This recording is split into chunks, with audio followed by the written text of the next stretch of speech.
Alright, some of you may have remembered my other videos where I did the IS300 aircon and power steering lines to the VVTi 1JZ turbo in an IS200.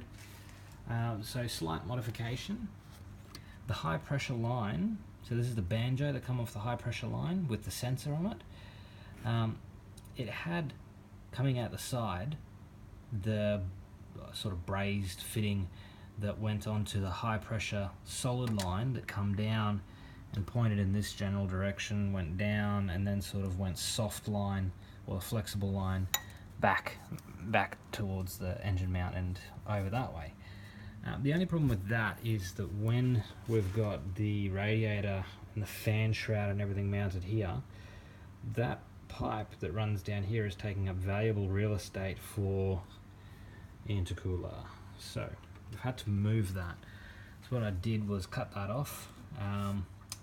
The banjo nut, the banjo still exists. Cut the pipe that was coming out of there off, tigged that up. So just fill that up with some weld, grind it off nice and flat.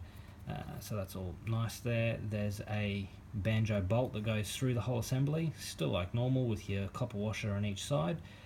That's been drilled right through. We've had a -6 stainless weld-on fitting onto there. Okay, so what I've done now, I've marked it up. So as the solid line comes up here, the flexible hose comes up here, it bends up solid line, and the solid line goes straight into the fitting. So I've taken the solid line off. This is what I'm using here. So it's aeroflow. We've got a stainless tube sleeve. So I've got a 3/8. The steel hose is 3/8 OD. So you want 3/8 with the tube nut. So that's what that fellow looks like there.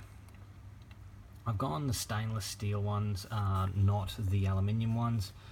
Because it's a high pressure line, I am going to be tightening the hell out of it. Well, you know, you're going to use a fair amount of force to tighten it up with. So you'll want to make sure that you get a good, aluminium probably won't cut it. You'll probably be fine, but I'm using steel anyway. So this is the high pressure line I was talking about. Using a pipe cutter, see where I've marked it there. I'm just going to use a pipe cutter to cut it off nice and thin.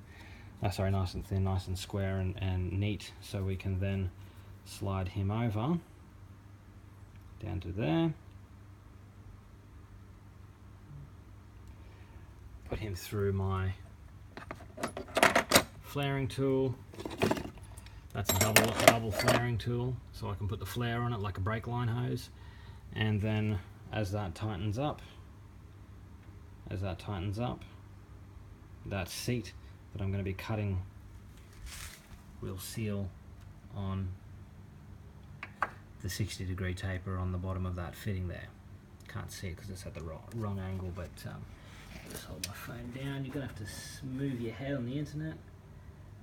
You can see that seat there. So that'll clear it nice and out of the way. So it wasn't quite a direct bolt in. I mean, it was, but by the time we get a 2 3/4 intercooler pipe in there, yeah, real estate is quite precious in the IS200 engine bay when you've got the computer and all of this going on right here. So yeah, kind of need to do what we need to do.